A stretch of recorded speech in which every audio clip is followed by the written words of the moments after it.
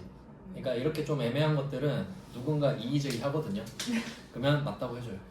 왜냐면 억지가 아니기 때문에. 네, 이 정도 해서 자동차 관련된 것들을 봤어요.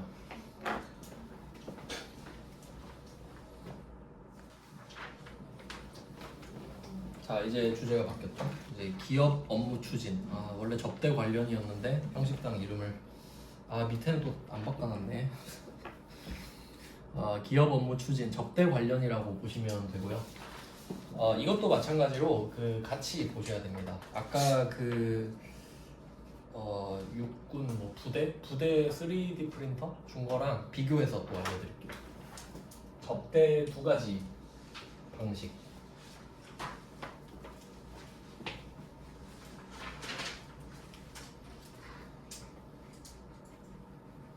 그리고 접대는 일단 불공제입니다. 그리고 이제 여러분이 좀 이제 회계 짬밥이 좀 있으니까 좀 추가 설명을 드리면 부가세 못 돌려받으면 좀 손해잖아요.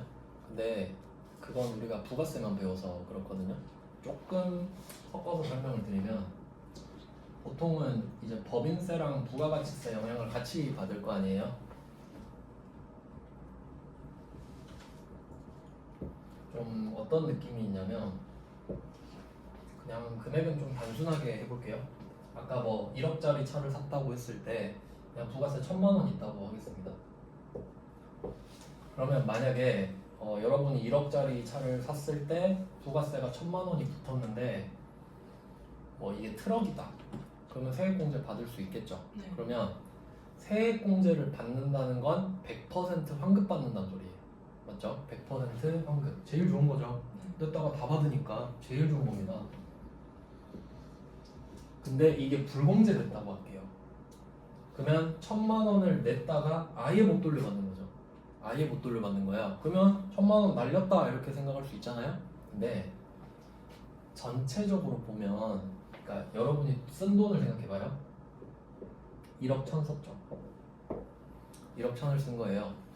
그럼 이때 내가 부가세를 돌려받는다라고 하면 1억은 차의 형태로 되어 있고 1000만 원은 다시 돌려받아서 내가 1억밖에 안 쓴 게 되거든요. 뭐 그런 느낌이에요. 그럼 제일 좋은 거지 환급 받은 게. 네, 이제 법인세로 넘어가면 이제 구간이 막 있는데 보통은 19% 구간에 걸리거든요. 보통은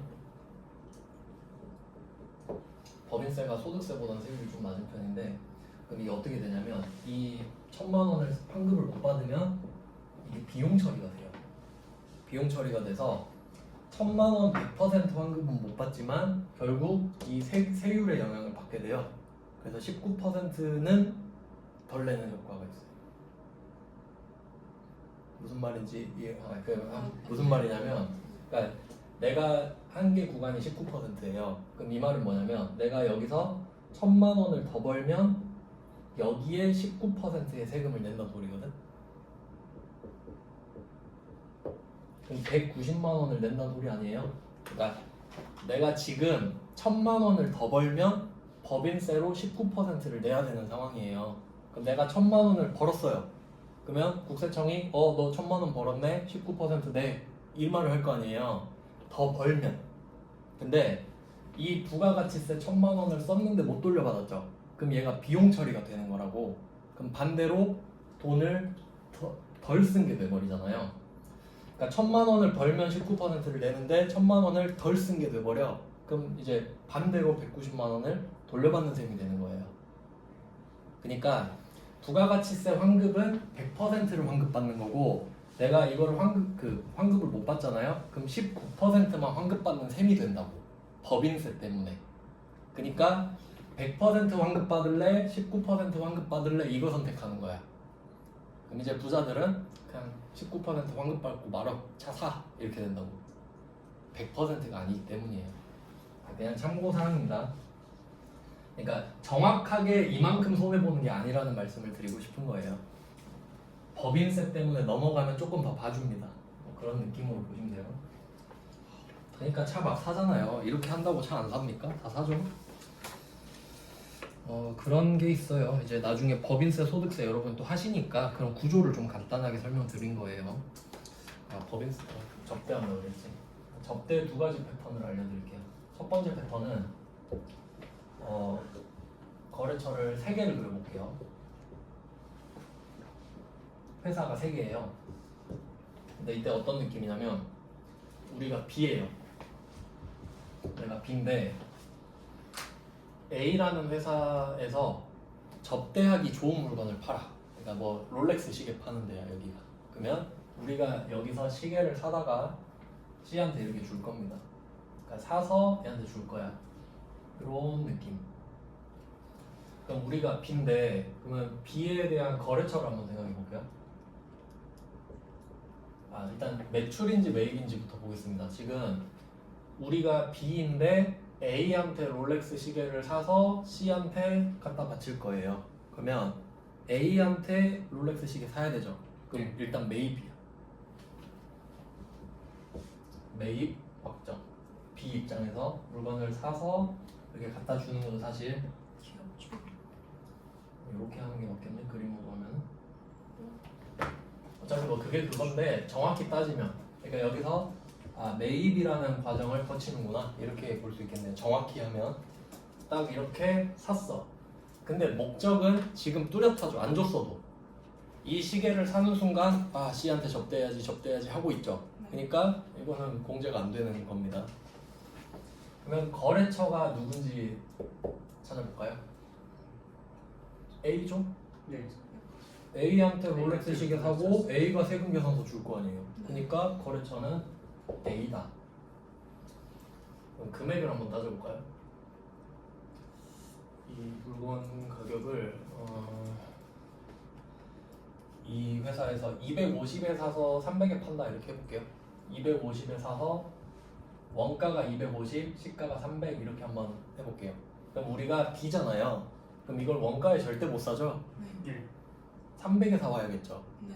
자 그러면 가격이 얼마인지 보세요. 300이죠. 네. 그럼 분계 한번 찍어볼게요. 기업, 업무, 추진비. 뭐 지금 500, 800은 안 중요하고 얼마냐 하면 300 이렇게 쓰려다가 30, 아차 이것도 못 돌려받는구나 이렇게 끝나죠. 네. 이게 매입세, 불공제. 현금 줬다고 치고요. 그래서 지금 받은 세금 계산서는 뭐 종이 쪼가리죠. 그냥 뭐 어차피 돌려받을 수가 없는 거야. 네. 근데 이만큼 법인세 혜택은 받는다 이거죠. 네, 뭐 그런 내용이고. 자, 근데 이거는 여러분 잘 아시잖아요. 네. 근데 이제 새로운 유형의 접대가 있다 이거지. 우리 배웠던 건데 정리하는 거예요. 자, 두 번째 유형은 뭐냐면 이번엔 내가 A예요. 내가 A인데 C한테 접대하는 거예요. 그럼 C가 공무원이에요. 그럼 B도 접대하고 C도 접대하고 난리 난 거예요. 자, 그럼 이제는 A가 C한테 접대한다. 이렇게 해볼까요? 자, 그럼 얘 구조를 한번 생각해 볼게요. 얘는 A는 롤렉스 시계를 떼다 파는 애예요. 그럼 얘는 250에 사왔죠. 그럼 원칙적으로 얘는 롤렉스를 떼다가 파는 회사기 때문에 사왔을 때 세액공제 받고 팔 때 부가세 받아서 내는 거죠. 네. 그럼 얘는 250에 샀던 소리는 25만 원을 원래 더 냈었는데 세액공제를 받았었던 소리죠. 네. 세액공제를 받았어. 맞죠? 그럼 원래는 이걸 팔아야 되잖아요. 근데 이거를 C한테 접대 해버린 거야. 그럼 국세청은 이거 보고 열받겠죠. 야, 너가 250에 살 때 내가 25만 원 세액공제 해줬지. 근데 그걸 접대하고 끝내? 판으로 쳐. 안 되지. 판 걸로 쳐. 간주공급.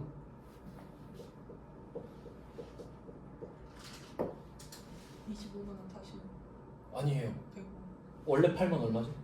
300. 300. 30. 30만 원 정도. 공급으로 간주하는 거잖아요. 아, 그러니까 300으로 봐버리지. 그럼 얼마 달라고? 30만 원. 30 갖고 와. 30 갖고 와. 30. 이렇게 되는 게 간주 공급이죠. 그러니까 원래는 B 입장이면 300짜리 물건을 330에 사서 30을 못 돌려받게 하는 거죠. 그러니까 이게 손해잖아요, 지금. 부가세를 없애버렸으니까. 네. 그럼 원래는 얘 B처럼 30만 원 손해를 봐야 되는 거잖아요. 예. 근데 A는 그럴 이유가 없는 거야. 내가 이걸 떼다 파는데 뭐하러 내가 사다가 줘? 그럼 그냥 내가 사왔던 걸 줘버리면 되죠. 그러니까 국세청이 직접 나서서 그럼 너한테는 그냥 30만 원을 걷어갈게. 이렇게 해버리는 거지. 그래서 분개를 한번 해볼까요? 그러면 얘는 유형이 어떻게 됩니까? 매출이 돼버리죠. 네. 간주 공급이니까. 그래서 유형은 얘는 매입인데 얘는 매출이 돼버리죠. 거래처? 거래처는 이제 의미가 없습니다. 원래 그 14번 건별 유형 있잖아요. 14번 건별은 거래처가 없어요, 원래. 거래처가 없는 유형이에요, 14번. 근데 형식적으로 적으면 C를 적어도 되는데 원칙은 없는 게 맞습니다. 네. 간주 공급은. 왜냐면 건별이라는 유형 자체가 그 증빙을 안 주는 유형이죠. 근데 거래처를 뭐라 그랬지? 증빙을 주고받는 거래처로 했잖아요. 그러니까 얘는 거래처가 없는 게 정상입니다. 그래서 없음 이렇게 돼 있을 거예요. 건별 같은 거 보면. 근데 C라고 적어도 틀렸다고는 안 할 겁니다. 의미가 없기 때문에. 그럼 분개를 찍어보면은 우리가 원래는 이거 롤렉스 사올 때 상품 이렇게 해서 250, 25만 원 했죠. 근데 세액공제 받았으니까 얘는 부가세 대급금하고 돌려받았겠죠. 네. 그러면 상품은 250으로 남아있었겠지. 얘는 상품 250 이렇게 써있죠. 이거는 재무회 계상이에요. 네. 근데 부가세법으로 가보니까 너 그거 공급한 걸로 봐 라고 하니까 30이 나와버리는 거죠. 금액이 둘이 안 맞죠. 회계랑 세법이라 그래요.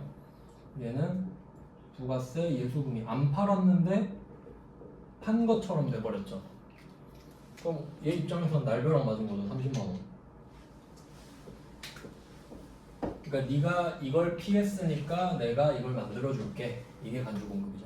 그러니까 간주공급이랑 매입세 불공제 사유랑 같을 수밖에 없다라고 말씀을 드린 겁니다. 자, 그러면 얘는 접대가 얼마짜리가 되죠?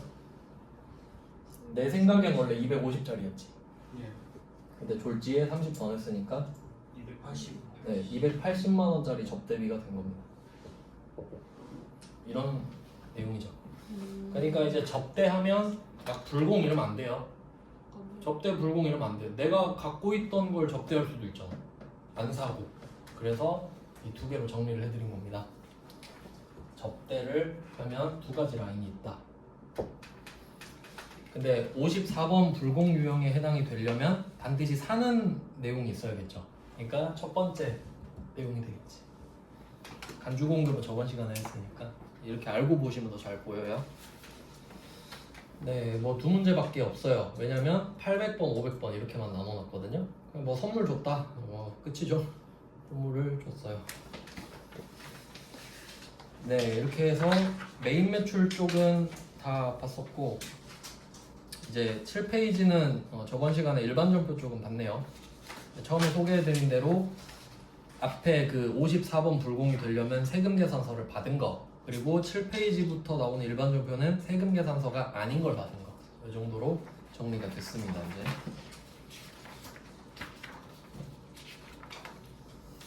이제 네, 뭐 이렇게 하면 중요한 거는 뭐 다 했다고 보면 되겠네요.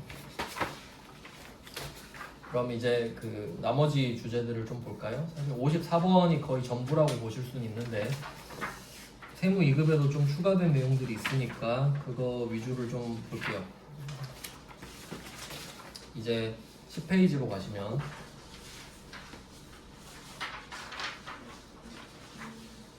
51번 과세인데 이거는 그냥 좀 특이한 거 위주로만 좀 보면 되죠. 위쪽은 뭐 그렇게 중요한 건 아니고 앞에 그 위에 있는 첫 번째 문제랑 두 번째 문제는 그냥 계약금이 껴있는 문제입니다. 뭐 대표로 한 문제 정도만 좀 보면